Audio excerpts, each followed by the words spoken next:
இன்று சென்னை என்று அழைக்கப்படும் மதராஸ் நகரத்தை உருவாக்க ஆங்கிலேயர்களுக்கு உதவியது யார் தெரியுமா?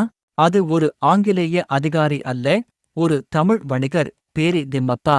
அவர் தனது காலத்தின் மிகவும் சக்தி வாய்ந்த துபாஷ்களில் ஒருவராக இருந்தார். ஆனால் துபாஷ் என்றால் என்ன? அவர் எப்படி சென்னை நகரத்தை உருவாக்க உதவினார்? இப்போது தெரிந்து கொள்ளலாம். The word comes from do, to, and bash, language, meaning one who speaks two languages.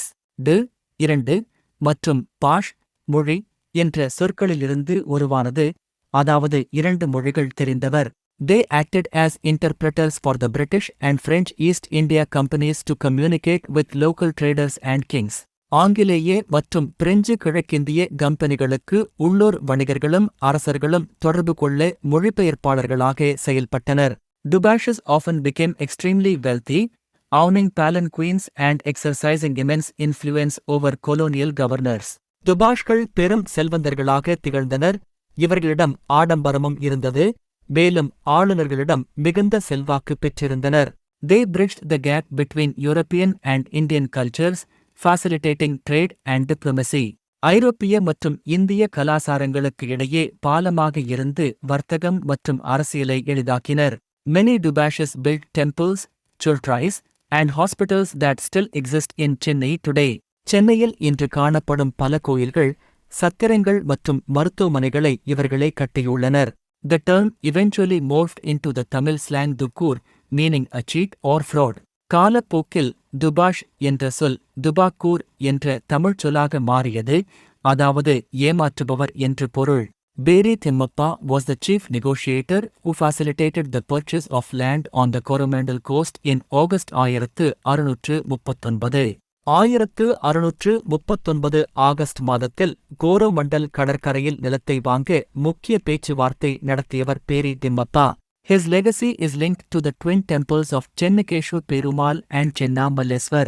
Chennakesava Perumal மற்றும் சென்னை மல்லேஸ்வரர் கோயில்களுடன் அவரது பெயர் இணைக்கப்பட்டுள்ளது.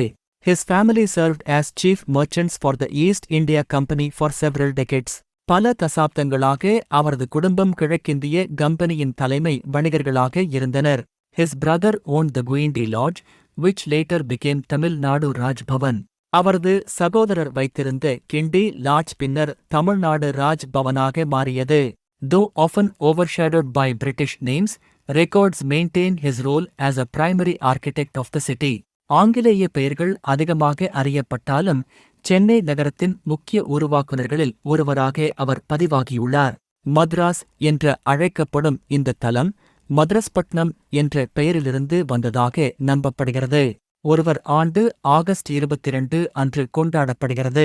விஜயநகர பேரரசின் பிரதிநிதியான தாமர்லா வெங்கடாத்ரி நாயக்கரிடமிருந்து 1639 ஆண்டு ஆகஸ்ட் 22 இந்த நிலம் வாங்கப்பட்ட தினத்தை இது நினைவுபடுத்துகிறது. இந்த வரலாறு உங்களுக்கு முன்பே தெரியுமா? கீழே கமெண்டில் சொல்லுங்கள். இந்த வீடியோ பிடித்திருந்தால் லைக் செய்யவும், ஷேர் செய்யவும், சப்ஸ்கிரைப் செய்யவும். அடுத்த வீடியோவில் சந்திப்போம்.